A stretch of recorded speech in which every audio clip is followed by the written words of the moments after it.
Bueno, hay cristianos que creen que el rapto y la segunda venida es el mismo evento y que sucede al final, después de la tribulación. Hay otros cristianos que se llaman amilienistas, que creen que el milenio, no, que ya estamos en el milenio y que todas las profecías ya se cumplieron, que la semana 70 de Daniel ya se cumplió, etcétera, etcétera. Hay otros que siguen la línea del post-tribulacionismo, que creen que hasta después del milenio viene Jesucristo, y otros después de la tribulación. La iglesia de Tesalónica se encontraba con esta confusión, y es absolutamente lógico porque ellos no tenían lo que tenemos ahora de información, como lo vamos a ver de una forma detallada. Entonces Pablo tuvo que salir de Tesalónica por la persecución, y más tarde les manda estas dos cartas porque le comenzaron a llegar mensajes de los cristianos de Tesalónica que creían que ya estaban en la tribulación. Qué tremendo, ¿no? Ya creían los cristianos, por la persecución tan recia que había del Imperio Romano contra los cristianos, que estaban en la gran tribulación. Entonces Pablo, en la primera carta, les da a conocer el arrebatamiento de la iglesia en el capítulo 4, versículo 16 al 17, cuando les dice: el Señor mismo, con voz de mando, con voz de arcángel, con trompeta de Dios, descenderá del cielo, y los muertos en Cristo resucitarán primero. Quiero que observen en este simple versículo la frase "en Cristo", los muertos en Cristo. Siempre que tú veas en el Nuevo Testamento, tú como un buen estudiante de teología y de la Biblia, la frase "en Cristo", que se repite muchísimas veces en la carta a los Efesios, significa los que estamos injertados, unidos, amalgamados en el cuerpo de Cristo mediante el bautismo del Espíritu Santo. Como dice 1 Corintios 12:13, todos hemos sido bautizados por el mismo Espíritu en el cuerpo de Cristo. En otras palabras, cuando tú recibiste a Cristo como tu Salvador, en ese momento naciste de nuevo, sin que tú ni siquiera lo hayas experimentado o sentido. Lo creemos por fe. Ha habido una resurrección de tu espíritu dentro de ti a la vida espiritual, porque antes estábamos muertos, separados de Dios espiritualmente. Cuando recibiste a Cristo, fuiste regenerado, cambiado completamente de naturaleza. Fuimos transportados en ese momento de un reino a otro reino, del reino de las tinieblas al reino de la luz admirable de Jesucristo, como lo dice Colosenses capítulo 1. Y en tercer lugar, fuimos bautizados con el Espíritu Santo en el momento de nuestra conversión, no después, porque por muchos años vamos a ver lo que es la apostasía. Durante los últimos, yo diría 30, 40 años, se comenzó a enseñar en las iglesias: pasen aquí al frente los que quieran ser bautizados con el Espíritu Santo. Entonces la cristiandad se dividió en dos. En otras palabras, se estaba dando a entender que hay cristianos que son cristianos, pero había otros cristianos que les faltaba algo. Eres cristiano, pero te falta una experiencia que necesitas tener, que es el bautismo del Espíritu Santo. Cuando la Biblia nos demuestra con una claridad absoluta que el bautismo del Espíritu Santo es lo que nos hace cristianos. ¡Qué barbaridad!, ¿no? Y se comenzó a enseñar porque se convirtió en una tradición, porque la mayor parte de las iglesias lo comenzaron a proclamar, sin haber estudiado profundamente esto, y basándose desde luego en algunos versículos nada más del libro de los Hechos, cuando el libro de los Hechos no es un libro doctrinal, es un libro narrativo que narra la experiencia o la transición entre el judaísmo y el cristianismo. Es un libro que nos muestra de qué forma los apóstoles que eran judíos, Cristo fue judío, estaban completamente confundidos porque las promesas eran para Israel. Jesús lo dijo cuando vino en los evangelios: he venido a buscar a las ovejas perdidas de Israel, porque los 4 evangelios pertenecen al Antiguo Testamento. El Nuevo Testamento comienza en Hechos 2 con el bautismo del Espíritu Santo y el nacimiento de la iglesia. Entonces, los hechos que suceden en el libro de los Hechos no son una enseñanza doctrinal que los apóstoles explican en sus cartas, primera y segunda de Timoteo, Gálatas, Colosenses, Efesios, Filipenses, las primeras cartas de Pedro, explican lo que pasó en los hechos y nos enseñan, ¿verdad?, que estas cosas que sucedieron en los hechos fueron algo que Dios permitió porque la iglesia estaba comenzando a mezclarse con el judaísmo con la iglesia. Tenían que separar los apóstoles lo que Moisés enseñaba de muchas cosas de lo que Jesús enseñaba, y esto se resolvió con el primer concilio de la iglesia en Hechos capítulo 15. Ahí se juntaron todos los apóstoles y tenían que determinar qué cosas del Antiguo Testamento estaban vigentes y qué cosas del Antiguo Testamento ya quedaban obsoletas. Y la conclusión a la que llegaron fue la siguiente: no hay nada en el Antiguo Testamento, esto es muy importante, abran sus oídos, no hay nada en el Antiguo Testamento que en el Antiguo Testamento era obligatorio que ahora en el Nuevo Testamento sea lo mismo. En otras palabras, ahora nosotros vivimos bajo la ley de la libertad en Cristo Jesús. Y ahora no es obligatorio nada absolutamente en el Nuevo Testamento. Un ejemplo: en el Antiguo Testamento el diezmo era obligatorio. Era obligatorio, lo tenían que dar a fuerza. Y cuando pasamos al Nuevo Testamento, 2 de Corintios capítulo 9, cada quien dé como propuso en su corazón, no a fuerza, no por obligación. Si no te nace del corazón darle a Dios, y si en el Antiguo Testamento fue el diezmo, con toda la lógica del mundo, bajo el Nuevo Testamento, con mejores promesas, mejor pacto, un Salvador que vino al mundo y ya pagó por el pecado, ¿cómo voy a seguir bajo la ley dando solamente el 10%? Ahora es el 15, el 20, el 30, el 40, el 50, como tu corazón lo diga. Y mientras más salud espiritual tengas, más darás, porque lo das con alegría. Ya no lo das porque tengo que dar esto y ahí va. Mejor no des nada. Hay otros que siquiera, y esto es verdad, hay muchas personas que han dado su diezmo, ¿verdad?, basados en el Antiguo Testamento, y al mes regresan y quieren que se los regrese. ¿Se imaginan ustedes qué corazón tan perverso puede haber en medio del pueblo de Dios? Entonces, qué importante es que ahora todo es voluntario. Ahora las fiestas de Israel, los tabernáculos, el Sukkot que celebramos, no es obligatorio, es para representar lo que Cristo hacía en medio del pueblo de Dios. Entonces, si no entendemos esto, vivimos bajo la ley.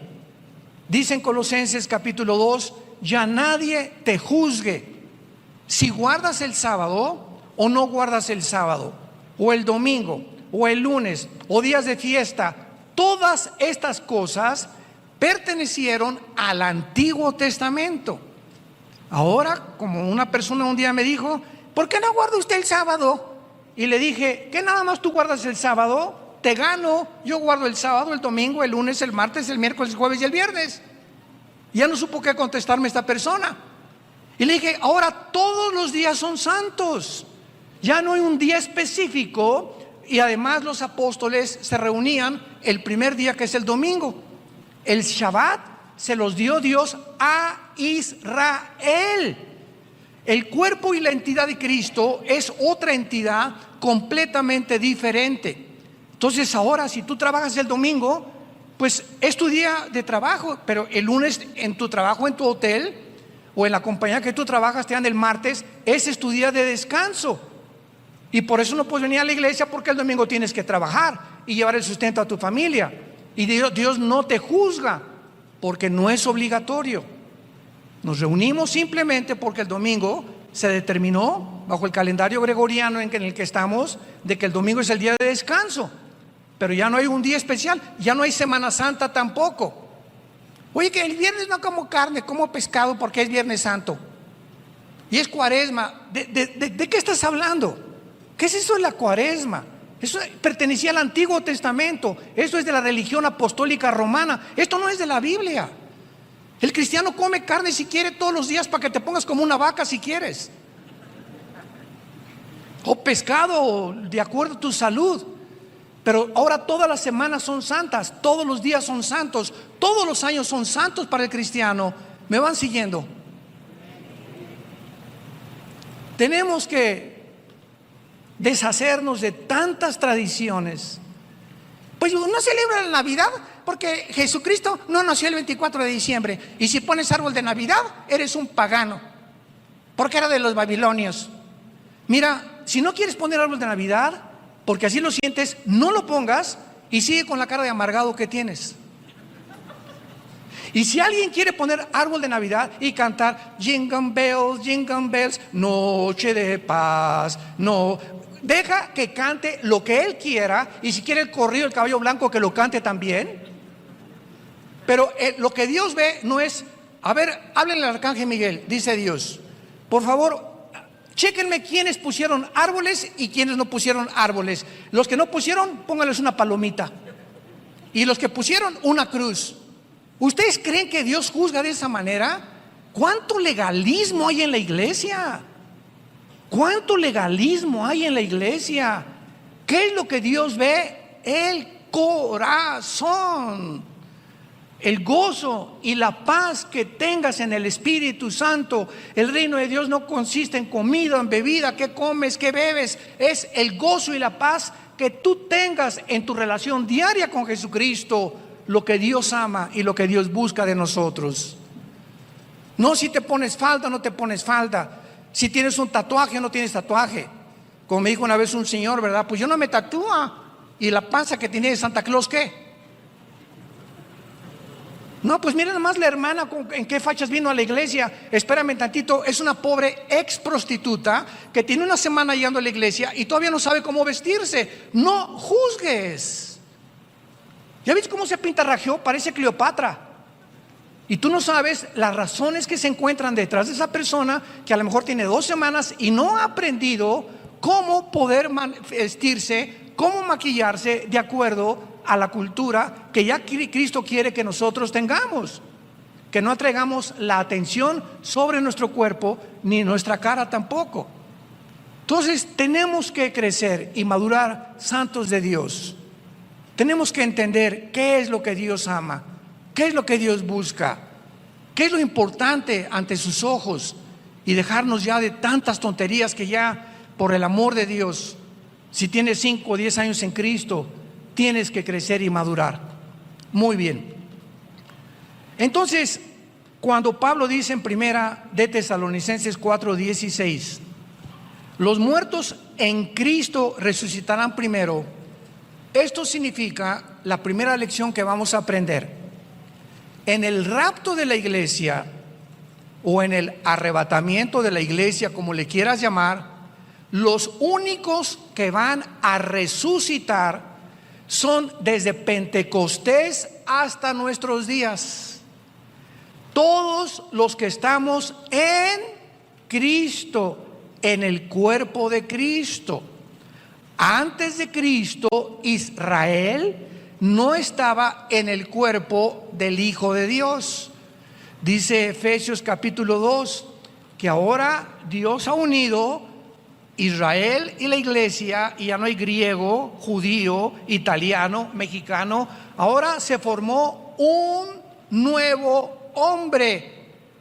Este nuevo hombre, este nuevo cuerpo no existía antes de la cruz. La iglesia era un misterio que el apóstol Pablo lo explica en Colosenses, en el capítulo 3 del libro de los Efesios, en Romanos capítulo 16, los últimos versículos. La iglesia era un secreto escondido antes de la cruz, que nadie sabía que se iba a formar un cuerpo en la persona del Hijo de Dios. Cristo en el Antiguo Testamento era conocido como el ángel de Jehová, no como un ángel artículo indeterminado, sino como el ángel de Jehová. Entonces la iglesia es la que se va en el rapto. Muy bien, ¿qué pasará con los que murieron desde Adán hasta Pentecostés? O sea, antes de Pentecostés hasta Adán hubo millones, ¿verdad?, de santos justificados por la fe, como Abraham, etcétera, etcétera. ¿Cuándo resucitarán ellos? Ellos resucitarán de acuerdo a Daniel 12, del 1 al 3, después de la tribulación, en la segunda venida de Jesucristo.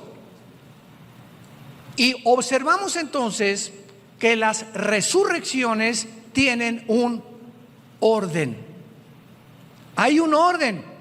Dios hizo un orden en el universo. Dios es el Dios de orden. Dios no quiere que nada haya fuera de la armonía. Una gran sinfónica, imaginémonos un saxofón fuera de tono. En una alabanza, una guitarra fuera de tono. En un coro, un hombre con una voz, con una tesitura que no le queda a una muchacha, que no le queda, cantando en otra tesitura, desentona absolutamente toda la alabanza, toda la sinfonía. Todo es un orden. Imagínate tu cuerpo. Nuestro cuerpo funciona si hay orden entre mi estómago, mi hígado, mi páncreas, mis pulmones y mi mente. Y si en mi mente no tengo paz, y si en mi mente no tengo estabilidad, si no hay una tranquilidad en mi alma, mi cuerpo no puede estar sano. Y qué interesante que la mayor parte de los médicos en el mundo han descubierto que la enfermedad del siglo XXI, que causa casi el 70% de las enfermedades mentales y físicas, es el estrés. ¿Ustedes creen que es coincidencia que todo este año pasado y parte de este año nunca han habido más suicidios, divorcios, problemas mentales de los niños, de los jóvenes, como en el Japón, que se suicidan 2, 3 al mes, jóvenes menores de 18, 20 años de edad, drogadicción, por todo lo que el mundo ha atravesado con la famosa pandemia que hemos todos vivido? Qué impresionante que lo que ha enfermado más al mundo ha sido el miedo. El miedo es el arma favorita de Satanás. ¿Qué fue las palabras que Jesucristo nos dio? ¿Qué antídoto Jesús nos dio hace 2000 años? Que precisamente lo que necesitamos en el siglo XXI: mi paz les dejo, mi paz les doy. Shalom. Shalom. Resucitando los discípulos que iban al camino de Emaús, se encuentran con Jesús, no lo reconocen, y lo primero que les dicen, Lucas 24, Shalom. Shalom es la palabra perfecta en el hebreo, porque implica paz, seguridad, esperanza, bienestar y salud. Cuando tú tienes paz, hay armonía en todos tus órganos dentro de tu cuerpo. Y si tú tienes algo que comience a disfuncionar y comienza a afectar las demás partes de tu cuerpo, es lo que se llama, estás enfermo. Entonces, ¿qué es lo que nos enferma? La desarmonía que existe dentro del cuerpo humano, porque algo causó esta desarmonía dentro de tu cuerpo. Y esto es precisamente lo que Dios quiere que nosotros podamos entender. Muy bien. Ahora, en la primera carta a los Corintios, capítulo 15, versículo 51 en adelante, ya Pablo nos explica el misterio que solo a él se le reveló. Ni a Pedro, ni a Santiago, ni a Lucas, ni a Juan, ni a Judas, el medio hermano de Jesús, a ninguno de los apóstoles le agradó a Dios revelarle lo que le reveló únicamente al apóstol Pablo. Y esto nos habla claramente de los diferentes talentos y revelaciones que tenemos del mundo espiritual.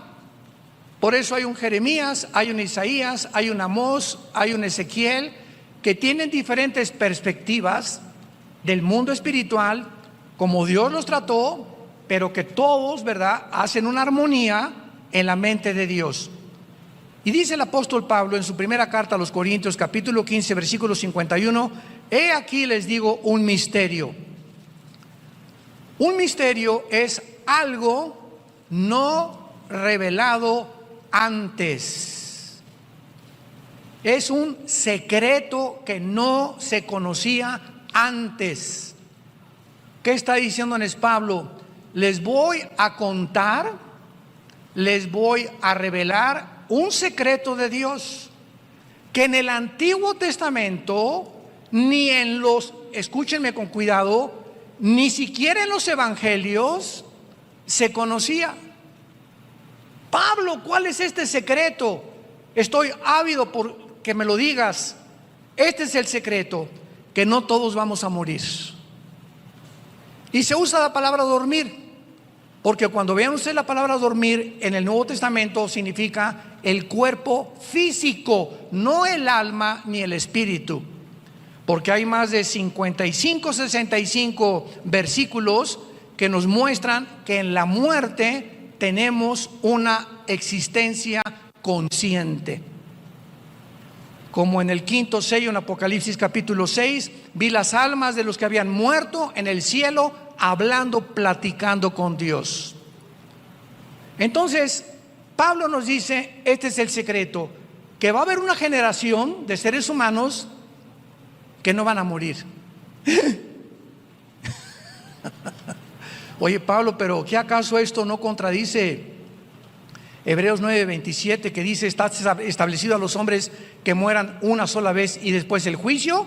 Claro que está establecido, pero Dios tiene excepciones. ¿Cómo las tuvo con Enoc en Génesis 5? ¿Cómo las tuvo con Elías? Que en el Antiguo Testamento son los dos únicos hombres que partieron del mundo sin haber muerto, que son antitipos, ¿verdad?, de lo que es el tipo que es el arrebatamiento de la iglesia. Pero esta doctrina no se conocía. No todos vamos a morir, pero todos seremos transformados en un momento, en un abrir y cerrar de ojos, a la final trompeta, porque se tocará la trompeta y los muertos serán resucitados incorruptibles y nosotros seremos transformados. Lo comparamos con Primera de Tesalonicenses capítulo 4, en nuestro capítulo donde Pablo dice, versículo 17, luego nosotros, después de que resuciten todos los santos desde Pentecostés, luego nosotros, o sea, si ahorita viene el rapto entre una hora o mañana, los primeros que van a salir van a ser los que murieron desde Pentecostés a nuestros días. Este es el primero ellos. Y luego, atrasito de ellos, los que hayamos quedado, o sea, vivos, seremos arrebatados juntamente con ellos en las nubes. En las nubes. Cristo en el rapto no baja al mundo. Cristo en el rapto no baja a juzgar al mundo. Cristo en el rapto no baja a destruir al anticristo.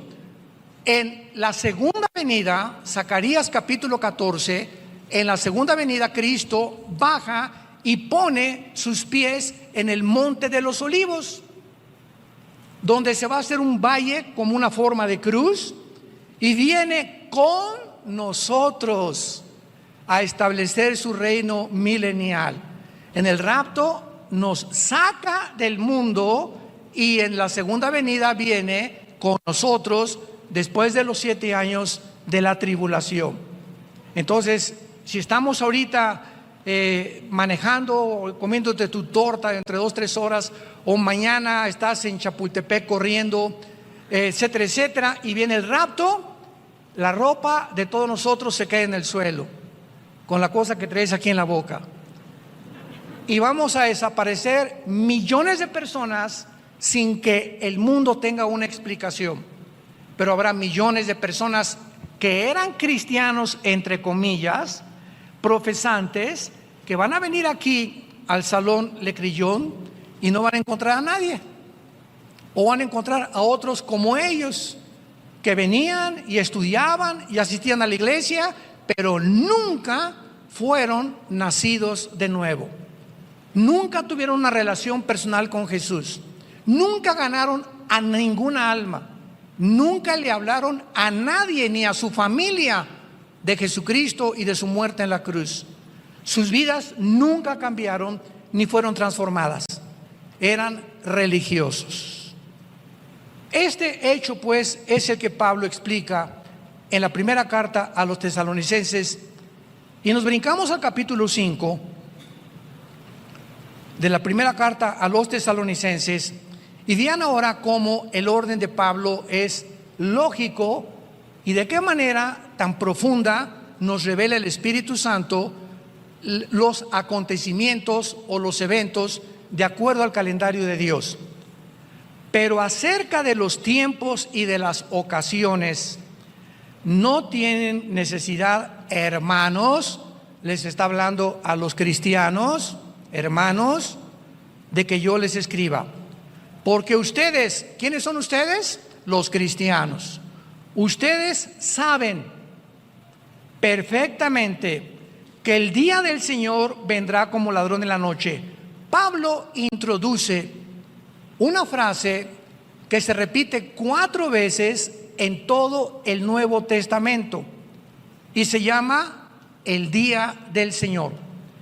El día del Señor, apúntalo, siempre, tanto en el Antiguo Testamento como en el Nuevo Testamento, se refiere a los 7 años de la tribulación. Veamos rápidamente estas veces que se repite el día del Señor. Por ejemplo, en 2 de Pedro, capítulo 3, versículo 10.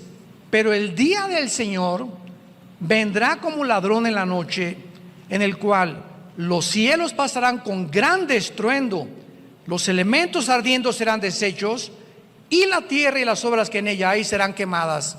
¿De qué está hablando el apóstol Pedro? Del final de la tribulación, cuando todo sea quemado para que podamos entrar a reinar en este mundo. Brincamos a Apocalipsis capítulo 1, versículo 10. Yo estaba en el Espíritu, ¿cuándo? En el día del Señor. Muchos creen que aquí Juan está diciendo, yo estaba el domingo en el día del Señor. Cuando Juan dice, yo estaba en el Espíritu en el día del Señor, él está diciendo, lo que les voy a revelar ahorita, que es todo el Apocalipsis, me fue dado por el Espíritu Santo, y yo me encontraba en el tiempo de la tribulación, que es lo que habla todo el Apocalipsis. El Apocalipsis, después del capítulo 4, que la iglesia ya no vuelve a aparecer, menciona 21 juicios, 7 de sellos, 7 de las trompetas y 7 de las copas. 7 por 3, 21. 21 juicios que caerán sobre el mundo de parte de Dios. Y Dios no nos ha puesto, lo vamos a ver después, para la ira. No nos ha puesto para que estemos esperando el anticristo. Nos ha puesto para que seamos consolados esta mañana y sepamos que ya no tarda venir por nosotros. Muy bien. Regresamos a Primera de Tesalonicenses 5 y vemos ya a qué se refiere Pablo cuando dice: ustedes saben perfectamente que el día del Señor vendrá como ladrón en la noche, que cuando digan paz y seguridad, vendrá sobre ellos. ¿Quiénes son ellos? Los que no son cristianos. Ya no está hablando de los cristianos. Vean los verbos. Primero nos habla a nosotros, ustedes hermanos cristianos, pero vendrá sobre ellos, sobre otra clase de seres humanos. Ya no está hablando de la iglesia. Vendrá sobre ellos destrucción repentina. ¿Qué significa que cuando digan paz y seguridad? Precisamente la tribulación comienza cuando el anticristo, como lo vamos a ver en la segunda carta, confirme un pacto por 7 años con los judíos. Daniel 9, 27. Y él va a decir paz al mundo, y los judíos, confiados en que les va a permitir reconstruir el templo, que ya casi llega este momento, entonces a los 3 años y medio, a la mitad de la tribulación, el anticristo los traicionará y vendrá destrucción repentina. Entonces Pablo está diciendo lo que dijo Daniel y lo que el mismo Señor Jesucristo dijo en Mateo 24, versículo 15. Cuando vean la abominación desoladora que habló el profeta Daniel, huyan, escápense de Judá, porque vendrá tribulación como nunca la ha habido antes en el mundo. Vemos que cuando juntamos todas las piezas del rompecabezas y versículo con versículo y unimos varios libros, podemos trazar la palabra de Dios, trazándola como el Espíritu Santo quiere que la tracemos. ¿Qué cosas son las sectas? Son grupos que sacan un versículo u otro pasaje sin tomar en consideración las demás partes de la Biblia y forman doctrinas falsas, como la del sábado, ¿verdad? Hay cristianos legalistas sabáticos, como los mormones que te dicen que somos dioses todos y que Cristo no fue Dios, como los testigos de Jehová que no creen en el infierno. Y así cada secta usa un versículo y te lo pone así en la cara, y cuando tú conoces la Biblia les enseñas y les dices lo que le dijo Satanás, lo que le dijo Cristo a Satanás en Mateo 4 del 1 al 10. Llega Satanás y le dice: está escrito. Vean ustedes al diablo: oye Jesús, está escrito, aquí están los salmos, que dice en los salmos: a sus ángeles mandará para que cuando te avientes del templo no te vayas a morir, o tu pie no tropiece en piedra. Y Cristo le contesta: pero también está escrito. O sea, no me la cites fuera de contexto, porque fuera de contexto es un pretexto. Entonces, esta es la razón por la cual hay tanta gente que cita versículos de la Biblia, pero fuera del contexto. Y es cuando se hacen herejías. Por eso se nos manda a ser diligentes, apasionados por la verdad, para que tracemos bien la palabra de verdad, que es la palabra de Dios. Y dice Pablo entonces: cuando digan paz y seguridad, vendrá destrucción. Versículo 24: mas vosotros, hermanos.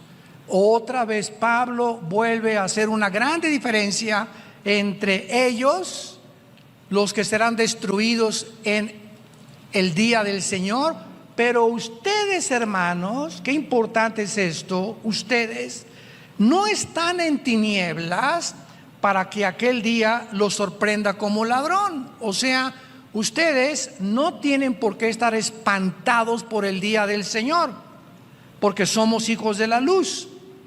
Versículo 8: somos del día, seamos sobrios. Versículo 9, y aquí Pablo ya lo explica, más claro no puede estar. Dios no nos ha puesto para la ira. ¿De qué ira está hablando Pablo? De el día del Señor, donde vendrá destrucción repentina. Dios no nos ha puesto para que atravesemos ese día, sino para alcanzar salvación por medio de nuestro Señor Jesucristo. Antes de pasar a la segunda carta, aclaro lo siguiente. ¿Por qué dice Pablo para alcanzar salvación? ¿Qué acaso no la tenemos ya? Son muy buenas preguntas, ¿eh? Un buen estudiante de la Biblia está escudriñando, ¿y por qué esto? ¿Y por qué aquello?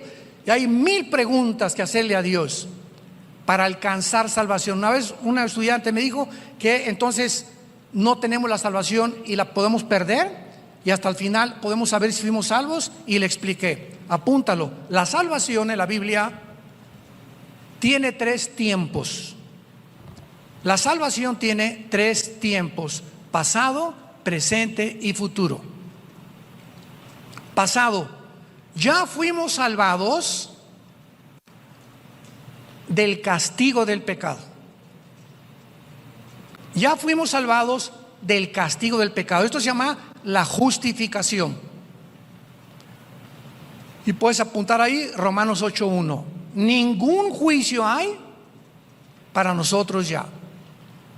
Ya Cristo pagó por nosotros en la cruz y ya tenemos una salvación garantizada eternamente. Ese es el pasado. Presente, estamos siendo salvados de la presencia del pecado. Esto se llama la santificación. Estamos siendo salvados de la presencia del pecado en la medida en que más nos entregamos al Espíritu Santo. Y futuro, seremos salvados de la presencia del pecado en la glorificación. Cuando resucitemos, el pecado, ¿verdad?, o la antigua naturaleza será completamente ya muerta, erradicada del cristiano. Hasta el tiempo de la resurrección, el pecado habita en nosotros. Dice Pablo en Romanos 7, el mal mora dentro de mí. Ten cuidado, hermano y hermana. Anoche mi esposa y yo veíamos una película de las poquitas que ya puedes ver. Quiero usarla como ejemplo de una muchacha negrita que estaba en una universidad en África y llegó un maestro con doctorados y cosas así, y era como 25 años más grande que ella. Esta tenía 20 y él tenía como 55 años de edad. Y la comienza a enamorar. Total que la comienza a enamorar y un día la quiere violar. Entonces, para hacerlo corto la historia, la muchacha morenita o negrita va con los decanos de la universidad, con los principales, y lo delata y no le creen. No, como un maestro con tanta reputación y con tantos diplomas, esto no lo podemos creer. Total que ella contrata un abogado, una abogada negrita también, y exige la abogada que le hagan un juicio a este maestro. Entonces, claro que él se defiende y resulta en el juicio que tenía 10 años en las otras universidades que él había enseñado una historia de violaciones a muchachas menores de 20 años que les ofrecía el sexo con tal de pasarlas de año. Y nadie lo había delatado por miedo, las mujeres por miedo de que no la pasaran, cómo le iban a creer, sin testigos. Finalmente cayó el hacha del juicio sobre la vida de este hombre, porque esta película es de la vida real. Y esto es lo que dice Romanos capítulo 2, versículos 2 y 3. ¿Qué no sabéis que la paciencia de Dios y la benignidad de Dios te guía al arrepentimiento? Yo le dije a mi esposa cuando acabó esa película, conozco muchas personas que las está juzgando Dios ya, que traían una historia de hace 10 años, 5 años, de abusos sexuales, etcétera, etcétera, o de otra índole, y que como no pasaba nada, creían que Dios lo había olvidado, y Dios no puede ser engañado. Muchos de ustedes que me escuchan o a través de los medios de masivos, tal vez tengas una vida en la que tú crees, o pecados escondidos, que los sigues cometiendo, y como no te ha pasado nada, crees que ya Dios no ve. Y quiero decirte algo, tarde o temprano cae el hacha sobre el árbol. y todo árbol que no da fruto, Mateo capítulo 3, será cortado. Y Dios está usando esta época que estamos viviendo para meter el hacha y cortar vidas de organizaciones y de personas que Dios les había hablado anteriormente y que se burlaron de Él. Finalmente, tus pecados te alcanzarán, dice la Biblia. Tus pecados te alcanzarán tarde o temprano. Tú puedes ir caminando en la vida y ahí tienes tus pecados, robaste, violaste o lo que hiciste, no pasa nada. 1 año, 2 años, 3 años, 4 años, acuérdate, te van a alcanzar tal vez al 4.º año o al 15 años. Y cuando te alcancen, tal vez te alcanzaron cuando tenías la más grande oportunidad de formar una familia o de triunfar en los negocios, o que sea un escándalo en tu vida, o perder tu familia y tus hijos o tu testimonio, porque no quisiste encontrar el perdón en la cruz. El que esconde sus pecados no prosperará. No le puede ir bien a nadie. Palabra de Dios, que esconda su vida debajo de un closet o debajo de un colchón, no te puede ir bien. Tarde o temprano Dios tratará con tu vida. Mas el que los confiesa y se aparta, alcanzará misericordia. Dios es grande y misericordia y te quiere perdonar. Esta mañana quiere llamarte y decirte te amo. En esa cruz pagué por todo lo que tú habías hecho y por lo que crees que tienes escondido. A mí no me engaña. Dios conoce las intenciones de nuestro corazón. ¿Por qué no aprovechas esta mañana para venir a la cruz, reconciliarte con Él, hacer la paz con Él y no salir por esa puerta ya creyendo que te va a seguir yendo bien en la vida, cuando en tu vida hay pecados que no has confesado delante de su trono? Te damos gracias, Padre, por tu palabra en esta mañana. Gracias, Señor, porque tu palabra es verdad. No hay nada torcido ni perverso en ella. Todas ellas son rectas al que entiende y razonables a los que han alcanzado la sabiduría.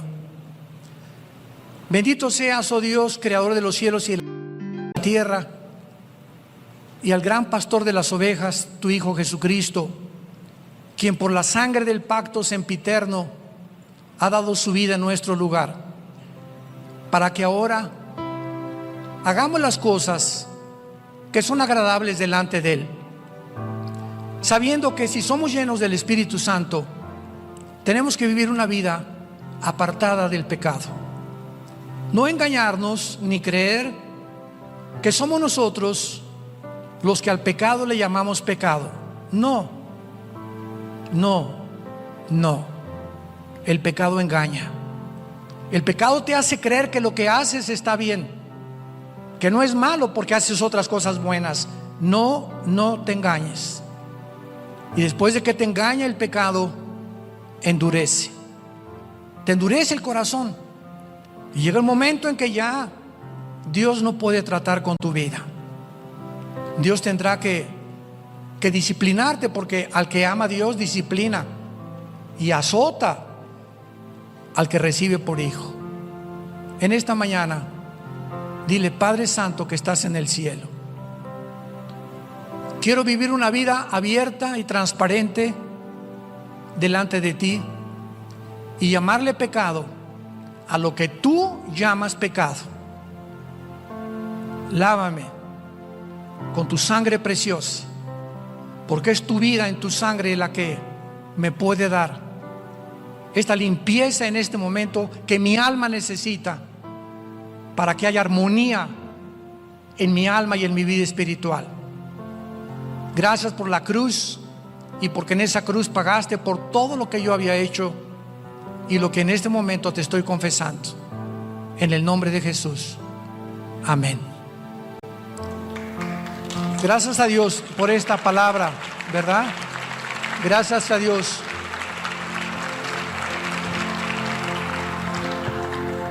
Esta palabra debe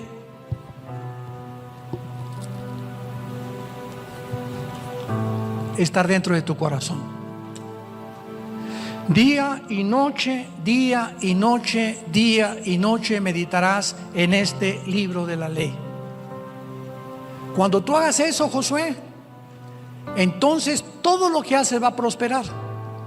Porque si tú vives en mi libro y lo consultas y te hincas y oras y me pides que te hable, te voy a hablar. Y te voy a evitar problemas que pudiste haber evitado en tu vida si me hubieras consultado. Vas a evitar cosas que ahora te tienes que arrepentir, porque me hiciste a un lado, me desechaste de tu vida. Pero el diablo, esto es lo que él quiere. Cuando el diablo haga esto en tu vida y saque de ti la palabra de Dios, y en lugar de la Biblia oigas a tu amigo, a tu amiga, a tu comadre, al brujo, a los astrólogos, a las opiniones del mundo, es cuando te sales y cuando te das cuenta. Si eres cristiano, viene el hacha del juicio a tu vida tarde o temprano, porque Dios al que ama disciplina. Y finalmente, si eres cristiano y no te arrepientes, porque los hay, pero tienes la salvación, ¿qué pasa? Dios te lleva a casa antes de tiempo. Se llama el pecado de muerte en 1 Juan 5, Santiago capítulo 5. El pecado de muerte es el pecado que un cristiano, siendo salvo, no se ha arrepentido, ni se quiere arrepentir, y solo Dios sabe que ya no te vas a arrepentir. Está tan duro tu corazón, y antes de que por tu vida el evangelio sea blasfemado, Dios te lleva a casa antes de tiempo. Tenemos la oportunidad de vivir una vida en abundancia, una vida de santidad, una vida de testimonio, y más en los días en los que los caballos del Apocalipsis ya se escuchan en el cielo y el novio ya está en la puerta tocándonos. Vengo por ti. Prepárense, preparémonos para encontrarnos con el Señor. Que tengan mucha paz.